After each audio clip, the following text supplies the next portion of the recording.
Hey guys, welcome along to Hellmouth Hotline. I'm your host, Rodney Stewart, and we're getting into Poltergeist 2 in this episode, The Other Side.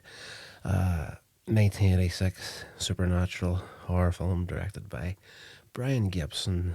We've got Joe Beth Williams, Craig T. Nelson, Oliver Robbins, Heller O'Rourke, Zelda Rubinstein, all reprising their roles from the first film.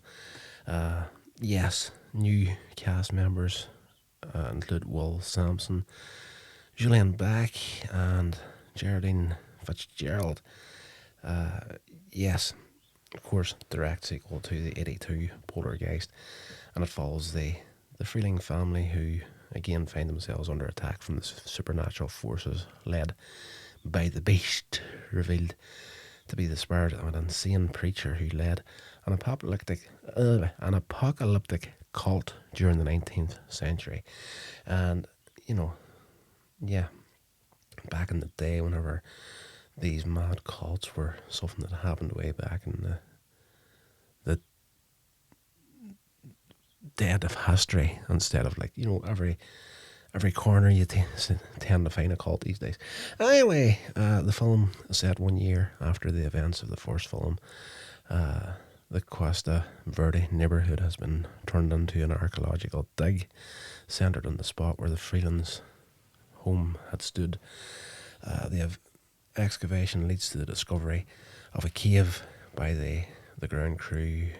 Its existence is revealed to psychic Tangina, who informs her friend Tyler, a Native American shaman.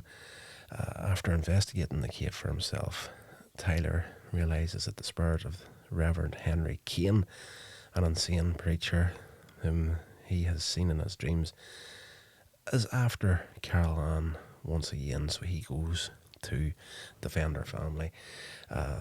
They've relocated to Phoenix, Arizona, and now live in a house with Diane's mother.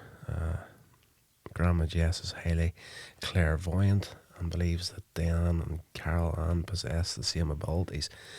She later dies from natural causes, but not before telling Diane one last time that she'll always be there if she needs her. This guy, Taylor, the Native American shaman, shows up as Kane begins his first assault on the home. Unable to get in through the television, as the family has removed all television sets from the house, Kane's minions are forced to find another way, this time through Carol Ann's toy telephone. The attack fails and the family gets out of the house quickly. Tyler introduces himself, convinces them that run would only be a waste of time since Kane would only find them again, and they return back to the house. Kane shows up at the home one day in human form and demands to be let in, but Stephen refuses. Taylor congratulates him for resisting Kane. Then he takes Stephen to the desert and gives him the power of smoke, a native spirit that can repel Kane. Tangina shows up at the house, helps Diane to understand Kane's history and how he became the beast that is now stalking the family. She also points out that Diane is unique and that she is one of the only people on Earth who have been to the spirit world while alive. Of course, at the end of the movie, the first movie, you seen her going through the portal in the closet to get her daughter, and coming through the other portal in the living room. So, yeah, both her and Carol Ann have been to the spirit world while they've been alive. And there's not too many people can say that, according to Tangina. So, Diane has visions of Kane in the mid-19th century when he was the head of an apocalyptic cult. Kane led his followers through the desert and into the cave that ended up being below their house. So, yeah, where are we at? He believed that the end of the road was coming, but then kept them trapped and captive there to slowly die with him. After the day of his prediction came and went, because he was so deranged and evil, Cain became a monster after death and controls the souls of his followers. Tyler warns the family that Cain is extremely clever and will try to tear them apart. Yeah, so with Tyler having left, the family's morale drops. Stephen lets his guard down and gets drunk one night and ends up swallowing a mezcal worm that is possessed by Cain, who then temporarily possesses him. The possessed Stephen tries to rape Diane, who cries out that she loves him. This weakens Cain's hold. Stephen then vomits up the worm possessed by Cain, which grows into a huge tentacled monster. In this form, Cain attacks Stephen from the ceiling, but he uses the spirit smoke that Tyler had given him earlier in the movie to send him away. The beast launches another assault before the family flees. The Freelands decide to confront the beast on his own turf, the other side. The Freelands return to Cuesta Verde, and with Tangina and Tyler enter the cavern below their former home, where Cain pulls Diane and Carol Ann over to the other side through another dimensional rift. Stephen and Robbie jump in after them through a fire started by Tyler on the other side, which appears to be a place of floating limbos without the sense of direction. Stephen, Diane, Robbie and Carol Ann unite, but the now monstrous transformed Cain grabs Carol Ann and begins to drag her, drain her life force away from her. But she's saved by Tyler, who gets a charmed native spear into Stephen's hands, and he stabs Cain with it. Defeating the monster, Carol Ann nearly crosses over into the afterlife, but the spirit of her grandmother appears and returns her to the family. The Freelands then return safely to the real world and thank Tyler and Tangina. So yeah, the film closes out with Stephen later gives the family car to Tyler after he had expressed affection for it previously, and Tyler drives away with Tangina, and the Freelands then realise that I've got now no ride to get home, and the movie closes out with them chasing the car down the street. So a little bit of comedy to finish it off. This movie here was entertaining, bit of fun. The Julian Beck as Henry Cain is one of these characters that will truly stay with you after this movie. He played the character so well. Died shortly after, if memory serves.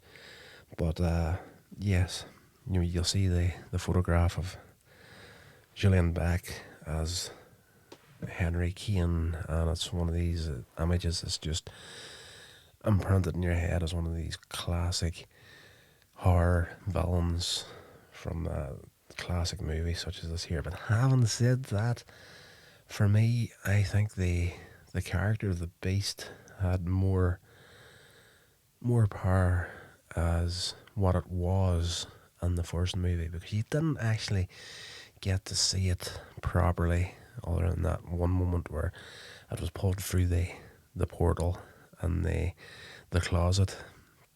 But yeah, for me, for something to be a lot more scary for me if you don't see it, I think that's where as iconic as Julian Beck as Henry Cain, you find out his whole backstory in this here, and then whenever you see him on screen, he kind of loses that effect of making you scared of the character. If you get my meaning, like, sometimes the less you see, the scarier it is. People have said it before. One of the things that I was always told whenever I was learning a little bit of, like, I do bits and pieces of indie filmmaking and whatnot, and horror can be one of these subjects that can be fairly easily done, and I've been told more times than enough that when it comes to scaring people, sometimes the less you show, the scarier it is, because what the audience member will create in their own mind watching a movie will be 10 times scarier than anything that a filmmaker can put on the screen. So for me, the movie kind of lost, Poltergeist 2 kind of lost that steam that the first one had, because you know too much, you see too much in the movie. But it is what it is. It's a good follow-up to the first one, and yeah, a true classic. But for me, when it comes to the Poltergeist movies, the first one is definitely the most iconic of the three that we're going to be doing on this podcast. But yeah, that's what it is. Next couple of episodes time, we'll be getting into the third Poltergeist movie. I was nearly going to say a Halloween movie there, but I'm just going through my notes here. Anything that I've missed? I don't think I have. Let me see. Let's go. But how much money did it make? Had a budget of 19 million. At the box office, it made back 75 million. So, hit movie. More than made back its money. Usually, whenever you look at the budget of a movie, you can double that. So, let's say 20 million. You put another 20 million in that for, putting it out there, getting the promotion in place. They say the budget. I was going to go on a completely different tangent there, but I'm not going to do it in this episode. I'll be doing that in another one of my shows, the Here's Rotters Reviews, talking about Disney. We're not going to get into that now. We're sticking to the horror here, but essentially, whenever you see the budget for a movie and it says 19 mil, let's just double that up. Let's just say, put another million on there. Say 20 million was the budget for this movie. You would put another 20 million on top of that for the promotion of the movie alone. So say 40 million in total before they start making their money back. So, they made 75. So it's, more than made its money back. So these movies here, back in the day, were the money makers. And I kind of see that coming once again as we're looking down the road here, the way things is going at the moment, because things, as far as the movie and TV industry at the moment, is really in flux. And I think that at some point, I think it's going to implode. It's not. I firmly believe now in 2024, say 5 years from now, that the landscape is going to look completely different. I have a theory that it's going to implode in a way. Streaming isn't as successful as everybody would have hoped it would have been. Cinema is suffering in a big way. The studios really aren't making back the money that they should be making back on the products that they're putting out now as far as TV and film goes. So it's interesting to see where this is going to go in the next 5 years. I think the whole landscape is going to be completely different, but it's going to be an interesting journey, and one that I hope you'll join me for, because as I say, I have dipped my foot into the indie film scene in the past. I intend to do that again, but as far as the way things stand at the minute, I wouldn't fancy being in that industry right now. I'm looking towards the future to see what it's going to become, I should say. It's kind of like watching to see where the puck goes at this point. So I'm writing my own stuff at the moment and waiting to see what's going to happen. I genuinely, hand on heart, at this point, I can see a hole in the market coming within the next 5 to 6 years, and I intend to have myself positioned to make the most of it once it happens. So stick with me on the podcast here. Check out some of the other stuff that I'm doing. The best way to do that there is to check out the website coinsagemedia.com for everything that's happening. This podcast is just a very small part of a bigger content creation plan. So check out the website. If there's bound to be something there that you're going to enjoy, and definitely there's going to be a heck of a lot of indie film updates on the way very soon as I get prepared for what's coming. Anyway, hope you enjoyed the episode, guys. Until the next one, stay safe, and I'll talk to you all then. This has been a production of Coins Age Media. Thank you so much for listening.